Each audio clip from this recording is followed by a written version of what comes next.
And welcome to our latest webinar. You'll notice with me, I do not have the normal David unless he's grown a lot more hair. I have Louise Parker from Propellernet. And Lou has joined me today because she is far more knowledgeable about awards than David. David is very knowledgeable about CoverageBook, but Lou is very, very good about writing awards. And so she's joining me today so we can learn from her some tips and tricks about what makes a good PR award entry. So I'll hand over to Lou shortly. David's there. I didn't say hi, David. David in the chat. So yeah, feel free to use the chat to say hi and where you're from. Let us know if you're writing any awards at the moment. I know the PR week, I think the early bird deadline's coming up in the next few days. I used to write quite a few awards in my day, and I don't think I ever made the early bird deadline. So if anybody makes that in the next few days, well done. And so, yeah, I'll hand over to Lou in a minute, and she'll be talking for about 20-25 minutes. I've seen what she's going to go through, and there is a treat for you, especially at the end. And so feel free to ask any questions as you go along, and there'll be a bit of a time at the end, and I can pull them all together. Also, just to let you know, afterwards I'll share an email. I'll send you all an email, and there'll be a recording of this webinar. There'll also be a link to Lou's deck that she goes through, so you don't need to be writing so much as you go through. We've got some people from all around the world joining. We've got someone from Leicestershire. I can never say that. But Alexa from Florida and Jack from Brazil. So all around the globe are joining. So I will, and Alex from London, James from Tring. One of my best friends lives in Tring, actually. Not quite as well. So a few from Leicestershire. There you go. I can say it. And Raquel from Dallas. Some more people from Florida. And Cara from Brighton. Brighton is where Lou is currently, and I'm around the corner in Worthing. So, great to see you all joining. Enough of me, though. I don't have cool hints and tips like Lou does. So I'll hand over now. Great, lovely. Hello, everyone. I am going to do the awkward thing where I start to share my screen, so bear with me. And LJ is going to give me the verbal okay when we're ready to go.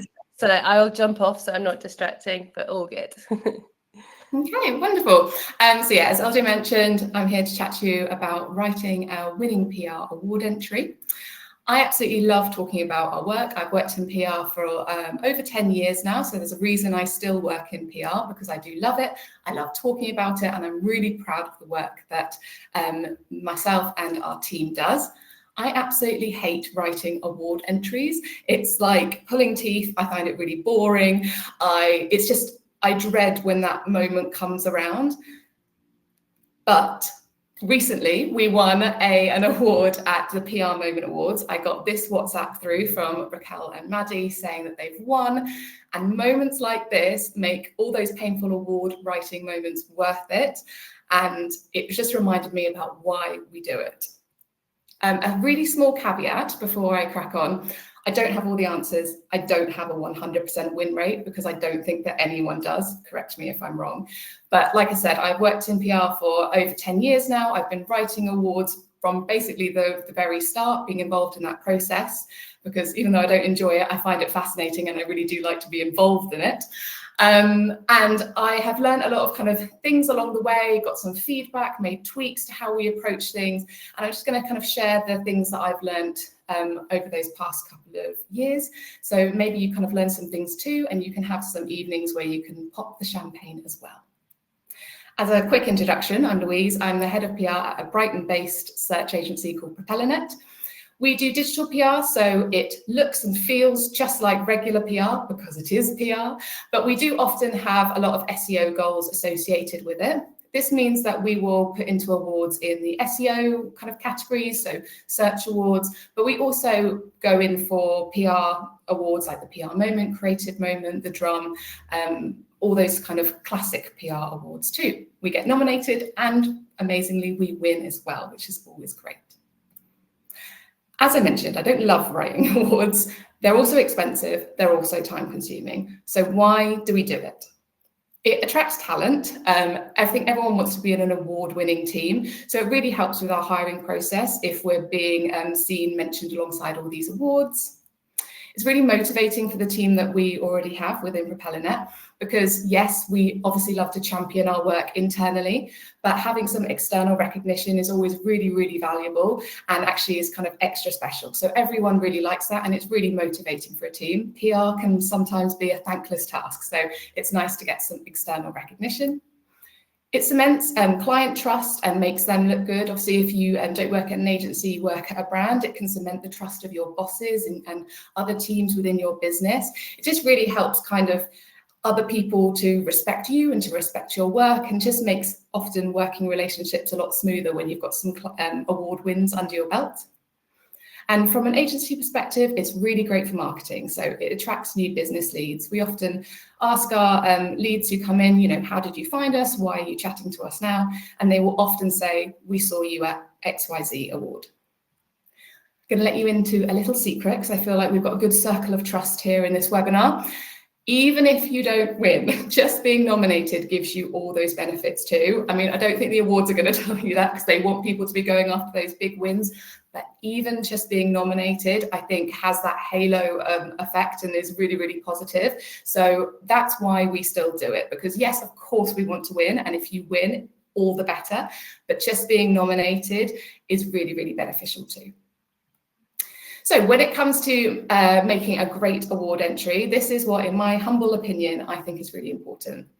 Giving clear objectives, showing a range of proof points, letting others vouch for you, creating a story, making it visually appealing, and using AI. So hopefully you're not kind of all groaning at that and you're excited about hearing about the AI aspects, but I'm going to go into a little bit of detail about each one of those. When it comes to the objectives, I often find that when I'm writing them, my objectives end up being quite light in comparison to the results. It's, you know, so easy really to write about the results of your work, of your campaign, because that was the end goal. You kind of, that's the big show and dance really. But the objectives at the top of that award entry are the first thing that someone's going to read about you. So they really have to be engaging and be really, really detailed. So I like to think of it, I've got all these chunky results at the bottom.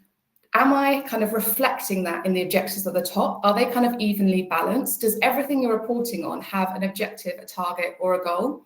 And often judges will say that they like to have numeric goals wherever possible. So they like to see numbers, they like to see percentages. It makes it so much easier for them to see what good looks like. So kind of before, you might think that your objectives are, you know, okay, we're going to gain some links and coverage to help SEO. We're going to raise the profile of this brand. We're going to be seen as an expert in parenting, and we're going to get this many pieces of coverage. But actually, you can start to bolster out the objectives and really make sure they're as robust as they can be and as impactful as they can be. And it's a little bit of a cliche, but one of the best ways that I find to kind of like bulk out those objectives and make them really interesting is using SMART objectives. So can you make them as specific as possible? So within this kind of after view, we've got that we're doing the work to boost organic search visibility. We're doing the work to raise brand awareness. You know, it's not just about getting coverage, it's that kind of bit beforehand and being really as specific as you can be. You want to make sure that they're measurable. Yes, you want to say that you want to get, you know, X pieces of coverage or X links in my case, but actually what are the types of coverage? What are the types of links? What are the specifics of what you want to achieve with that coverage? So in our case, we want to be seeing an increase in branded searches. We've been able to pull in what good looks like in terms of increases year on year, and even pulling out the specific types publications that we want to see in our results as well. In the SMART objectives, A is normally for achievable, but I actually think when it comes to awards, achievable isn't that exciting. Your objectives, you want them to be ambitious objectives, because that's going to be really interesting for a judge to read, and it's going to seem like, you know, a challenge, and they want to read those and think, oh, how are they going to achieve them. So making sure that you feel like, you know, you haven't just gone in for the easy objectives and you've made them ambitious and interesting.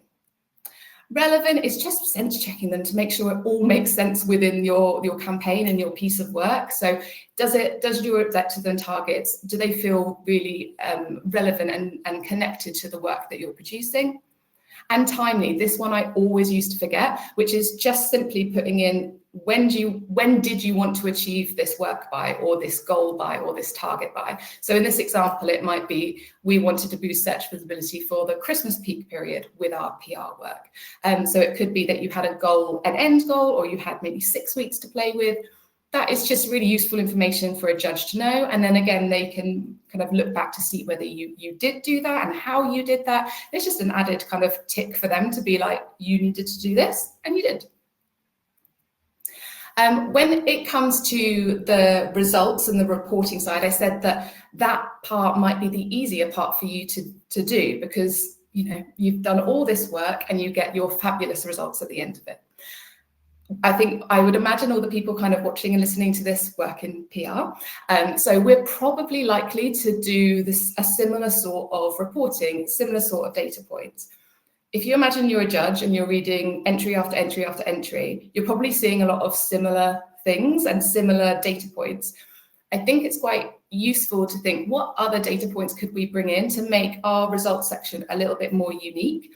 And the way I've done this in the past is looking at different teams to kind of get a fresh pair of eyes as to what they can see from their perspective about this campaign. So it could be a sales team, a social team, an SEO team. Because I work in digital PR, and it's obviously more closely aligned with the SEO team, I'm going to chat about the SEO part because that's kind of what I know a bit more. But it's applicable for lots of different teams just to get those fresh set of eyes onto things. So for SEO side of stuff, if you go to your SEO team or your SEO person in your brand or your agency and you give them your campaign and your results, if you've got some a strong amount of digital PR within your results, they'll be able to tell you how many people visited the site via your coverage. So if you've got links in your coverage to a brand, they'll be able to tell you how many people clicked on that link. They'll be able to tell you if when someone clicked on that link, you've got some sales, and they'll be able to give you the context of your links that you secured in any of your coverage. A really easy way of doing this is obviously if you're housing all your coverage in CoverageBook, then you can pop your client's URL in there and it will quickly tell you how many links that you've achieved with your coverage and how many links each piece of coverage has. It'll also tell you the domain authority. So that's a score that SEO people will know, which is out of 100. And it's a good indication of how authoritative and how good the sites are that you've achieved your coverage on.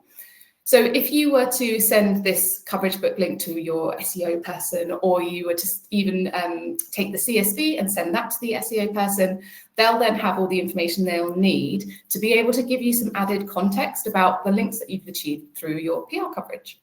So they would be able to tell you whether you've ever had a link from that site before. So you might have got a link from CNN and they've included a link and they'll say, we have never had a link from CNN before. That's really amazing. They also they will be able to say whether any of your competitors have had any of the links before. So that CNN piece of coverage that links back to your brand, they'll be able to look at maybe 5 of your competitors and say, none of the competitors have a link from CNN. So that makes that CNN piece of coverage even better. And the links that you have achieved will can have an impact on your brand's ranking. So they can look into whether your PR work has had an impact on how your brand ranks in Google. And then they can also look at if that has meant that you've got more organic traffic and more organic revenue. So this means that you can add some maybe more unique data points to your results, but also it might kind of reframe your results. And you might see some gems in there that you actually thought weren't gems. So see, if you've got your CNN coverage, you might get CNN coverage every week and it's to you, you're like, whatever, it's only CNN. That's it. But the SEO person might be like, well, because you've got that link in it, that piece of coverage with that link is now just an incredible piece of coverage. So it kind of just reframes it and you're able to pull out some maybe hidden gems within your results that you might not have seen before. talking about kind of bringing some different voices into your application, I also think that it's really helpful to do this because it starts to reduce a bit of perceived bias. So obviously you are writing your entry, it's about your work, you're going to say that it's fabulous. That's totally understandable. A judge knows that that's going to be the case. But actually what's useful is throughout your entry, having some other people kind of validating those points as well. So it could be a client or a boss to say how impressed they were by the campaign and why. It could be from a journalist because, you know, it's hard out there with PR. It's hard to get coverage. The fact that you got that is amazing, but why did the journalist cover it? What about your approach or about your idea convinced them to cover it? Having that from their perspective is really interesting. And then most of the time you would like to think all this work is about kind of your brand's potential customers. What did they think about the campaign? Having those voices in your entry just makes it a bit more interesting for a judge to read, but also it's going to really kind of hammer home those points and just makes for a more convincing entry. Kind of moving on to how it is to read, basically the experience of reading an award entry, and also, to be honest, writing an award entry. It isn't a case study, it's a story.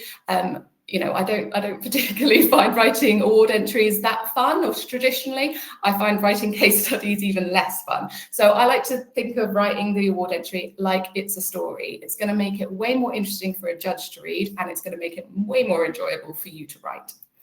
So for a story, you're going to need some hurdles, you're going to need some perils, and you're going to need a story arc.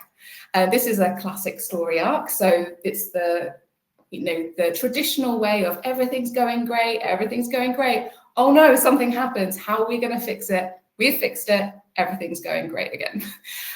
There's lots of different story arcs, but this is one that works quite well. But you could research to see which story arc fits your narrative best. But critically, you are going to need those kind of moments of peril, those hurdles. Reading something about a story where everything's going great isn't really that interesting. Having the perils and the hurdles make it a bit more interesting.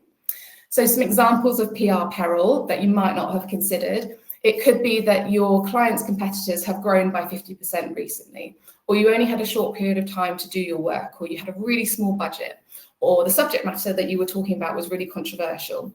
Could even be something like your client has had a really bad experience with PR at a previous role, and you kind of had to manage that internally to make sure the campaign went really smoothly. Or it could be something completely out of your control, like the brand's website has gone down during your campaign, and rather than just glossing over that in your entry, use it as that kind of interesting peril and what you did to address it and to kind of fix it. It's just, like I said, makes your entry just read a little bit more interesting, and is going to maybe help you stand out a little bit more in comparison to other entries. A very quick point on just making it look clear and sound clear. This isn't the most interesting of slides, but I think it's a really important thing, so I wanted to include it. Things like bullet points, headers, images, bold type, use of empty space. They're all really important to make your entry look as visually appealing. As I kind of mentioned a few times, the judges will be looking at entry after entry after entry. They're all on a Word doc, it's not that varied. So using these kind of layout and formatting ways to make sure it looks clear and manageable to read is really valuable. With CoverageBook, you can obviously just link to your coverage rather than having lists and lists of either blue links to online coverage or just lists of publications that you've got coverage in. So having that CoverageBook link in there just makes it nice and cleaner. And in terms of how it sounds, it's so easy to slip into the jargon and the marketing speak, but try not to. And actually it's harder to write an entry or anything, in marketing without kind of relying on these like phrases and acronyms and stuff. But I find it really useful to think, is your mum or your friend or your neighbour going to understand it and even enjoy reading it? That's like a really good test to make sure that it's going to read really well for a judge, and again, maybe feel a little different from the other entries that they might be also reading. The last point is around AI. So all the things that I've mentioned previously, They have been things that we've been tinkering with and we've been kind of aware of over the last couple of years. But AI obviously is something, I'm not going to say brand new, but it's a lot more used only in the last year, I would say. And definitely for me, I'm using it a lot more now. And I'm using it for PR awards as well. So the way in which I think is a really interesting way of using it is to get AI to mark your homework. So I use ChatGPT, probably can use other ones as well, but I would recommend using ChatGPT. Things like checking your word count, whether you've included everything the awards have requested. Have you missed anything? It's kind of your fresh pair of eyes, your assistant, your QA, just to prompt you to think, do I need to add anything else? And to get a second opinion, really. So the way that you can do it, you can give ChatGPT all the information that it needs. So I would look at this from kind of award to award. So we recently did the PR Moment Awards. The PR Moment, they provide feedback on all the nominations and stuff. So if you've ever got any feedback from the specific award around, why you won or why you maybe didn't win before, then copy and paste that and make sure you have that all ready to go. The entry itself will have blurbs around what they're looking for, what not to include, what you should include. So that's really useful information as well. And PR Moment and lots of other awards also often publish kind of from the judges or just tips and tricks around what they're looking for, the do's and the don'ts of putting your entry in. So I would copy all of this and literally just paste it into ChatGPT. You would then want to take your entry and paste or upload that into ChatGPT and ask it, is there anything missing or could anything be changed? So this is the prompt that I would use. You can change it, but you'd say something like, I'm submitting this PR entry for this award in this category, already given you the guidelines and the criteria. That's the stuff that you've given it before. Here's my draft of my entry. Please assess it against the criteria in the supporting documents. And there's some bullet points here around what you would specifically want it to do. These can change depending on what you are looking for, but this is a really good place to start. And the output of it looks something like this. So this would be dependent on what you've got in those bullet points, but this is the kind of thing that it can come back with. So strengths, opportunities, can talk to you about your style and tone, and it can give an overall judge's impression as well. So it's not, you don't have to obviously take everything that it said, but even if you find one thing in there where you're like, oh yeah, I didn't think about that, then great. It's probably taken you maybe 5-10 minutes to put all that in and read it back. So I think it's definitely really worth your time. And I found it to be just really, really useful as that kind of last final sense check. You can even, with AI, make yourself a virtual awards judge. If this sounds like a little bit too much for you, I have, and then you can use it too. I have very uninspiringly called it the PR Awards Bot, and it is a custom GPT that you can use to put in your award entry and have a virtual judge it and say what they liked about it and where you might be missing any bits and what they might suggest that you change about it. So it has been trained on information from and tips, so all the stuff that I showed from PR Moment, that kind of stuff, but from lots of different awards. So PRCA, Sabre Awards, PR Moment Awards. I must say, I have done this specifically on UK PR Awards. I could do other versions of different nations because it might change depending on what country you're applying within. But for this one, it is based on these UK PR Awards. And yeah, like I said, you can put in your entry and it should give you information and tips based on all of those awards and what they are looking for. A real quick note, please don't get it to write it for you. Because it is a robot, if you ask it to write your awards entry for it, it will. I can't stop it from doing that. I really wouldn't recommend it. It will sound like AI, and famously, it can make things up. So there's nothing worse than putting in an award entry and the information is incorrect in it. So please do not trust it to write your awards. Not good practice. It shouldn't use any of the data for GPT training, but please do anonymize it if you are cautious. You will still get some interesting stuff off the back of it, even if you remove the brand and any classified information that you don't want ChatGPT to be aware of. And I can't see anything. This isn't some really clever ploy for me to read all your award entries. I can't see a thing, so do not worry about that. I've put the link to it in the Propellernet blog, and I think it will also be, that blog post will be sent to you after this, so you'll be able to find it there, and then you can just pin it to ChatGPT and use it whenever you like. So as a reminder of the different points that I've gone through, make sure to give clear objectives, show a range of proof points, let others vouch for you, create a story, make it visually appealing, and maybe even use AI if you fancy it. Thank you so much for listening. You can find me on LinkedIn if you have any questions. Oh, yeah, I'm sure you can ask me now. Oh, trying to come back. Hello, thank you so much. That was really, really interesting. And yeah, I really loved that bot. Makes me want to have an award entry to write right now to try it, but I don't have one. So yeah, if anybody has any questions, feel free to post them in the chat. And while Lou's here, we can quickly answer them. I have one question, and I'm afraid it's not on the AI bot, even though I really wanted it to be on. My question is more about the objectives. So I know that in the past, working in PR, I'd often the objectives can sometimes be gone over quite quickly, and then you do your campaign, and then it's only at the end that you're like, this one's brilliant, it's definitely award winning, it's the one we want to write about. Do you, and this might be where people are now, if they're actually at the award writing part, they're not at the point with trying to put the objectives forward for their campaign. Do you have any advice for anyone if they aren't already smart objectives, and how they can make that part of their award entry a bit more useful? I would say, I guess, with any PR work, you would think at some point there was a reason behind it, other than just getting great coverage. So I guess it's working back through various maybe emails, briefs, documents to see if where the kind of project started, where the idea started, was there an objective in there that maybe you just kind of, it's been a long time and you've forgotten about it. And I guess asking relevant people within your business as well to kind of bulk out, okay, just remind me why we were doing all this.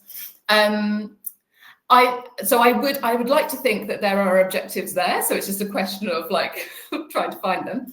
What I would say, if you are really struggling and you're like, do you know what, there absolutely were no objectives, we were just told to get some great coverage and that was it, I would think maybe is that project, is that piece of work something that you want to put in for an award? Not because it's not good, but because a judge has got to judge you on something. So they don't know what you were going after. They might see all that amazing coverage or conversions or whatever it might be, but if that wasn't what you were aiming for, they don't know what kind of good looks like. So a little bit of a tough conversation in the sense of like, should we even be going for this? But if you really can't find anything, then that I maybe, might. Yeah, I think often there, like you say, there is a reason deep down. I know often they're like, oh, can PR just support this activity? And you go in and you support the activity. But if you keep delving all the way back through into like the initial team that started that activity, what was their objective? So I guess you can bring it through.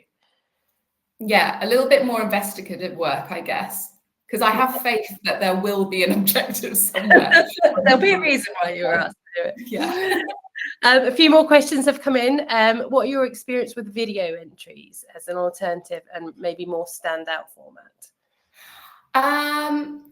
So the entries that I've done, they have kind of stipulated it's in this format, like it's in a Word document format. They have supporting, the ability to put in kind of links to supporting documents and things like that. So I guess there's no reason why you couldn't put a video entry or something in there. I think if you've got that, amazing. Like, because sometimes those punchy videos and stuff can really sell it. So I would 100% use it. I haven't personally done it. I've relied just on the Word document. But if you have it available, then go for it. If you've got, video production in-house, great. But I know these things are expensive, and I would probably just don't go all in on a video if actually when it boils down to it, all they're going to do is read the Word document. So maybe I would chat to the particular award and just double check you're not wasting your efforts. But I do think they look really impressive, and I do really like watching them. Sounds good. What are the ethical considerations for agencies and clients when inputting data into AI language models and using AI more generally? Is simply making data anonymous enough, or should transparency about these tools be at the heart of the consultant-client relationship? Just a small question then. No, but very, very good question. So if you use the paid for ChatGPT, then this is really testing me, but I might not use the right phrasing, but if you use a paid for one, then it means that none of the data that you put in is used for training. So that means that ChatGPT is not using that to train it in further iterations or anything like that. So if you're using it for work, use a paid version. And then, but yeah, making data as anonymous is going to really help. And should you be transparent? Well, yes. All our clients know that I actually want us to be using AI in the most productive ways we can. And we're really transparent on what we use AI for and what we wouldn't use AI for. So for example, like, we're not using AI to just write stuff and that's that. And we that's not how we're using it. So it's just working out what you're okay with, what you're not okay with. And yeah, 100% telling your clients about it. It would feel really dodgy if you were just behind the scenes. Yeah, that it would make it, yeah, be transparent, basically. You would tell them about any other tool that you were using. So just think of it like any other tool. Makes sense. And I can finish with a slightly easier one for you as well. And this, like, you've judged awards as well, haven't you? So you might put your judging hat on for this one. Are there any real no-nos that we might overlook that you've seen too often? This goes back to award entries, I'm guessing, not AI. Yes. Yes. I'm trying not to think that, like, I don't want to repeat anything that I've said. I would say, on a really simplistic way, literally walls of text are so off-putting, because if you're not like breaking things up, making things clear, pulling out really key points, like, I assume most of us are PR professionals, we can write amazing press releases. Like, we are really great at pulling out the key stats, the things that are really, really interesting. Don't just hand them over all the information and just let them, pick it apart. Think you are writing like a press release or something like that. Make it as engaging as that. I think that's where it often falls down. You want to chuck as much information in there as possible, but one of the skills is to pull out the really important parts and really sell it through the entry. That makes sense. I do remember many of my entries, I did feel like were walls of text and numbers. So I probably should have known you back in those days. Said that's so useful. Thank you so much for sharing your knowledge. Evelyn said she wasn't able to attend the whole thing. Can we get a recording? Yes, for anyone who missed me saying at the very beginning, there'll be a follow-up to this. It comes out almost automatically once the video's got rendered. And there's a link to the recording, a link to the blog post where you can see Lou's tool, and also a link to the presentation so you can see everything. So that's good. Jack says it looks vaguely sunny in England. You'd think that our pre-webinar talk was about the rain that Lou had just had, and I think is coming our way. So no, we just must have lights on inside. Thank you everyone for coming along. Thank you for being so chatty on the chat. It's always nice when people are chatting along. Thank you again, Lou. I found that really, really interesting, and I hope everyone else did too. So have a good rest of your day, whether you've got the whole day left or you're at the end of your working day. Thanks everyone for coming. See you later. Bye.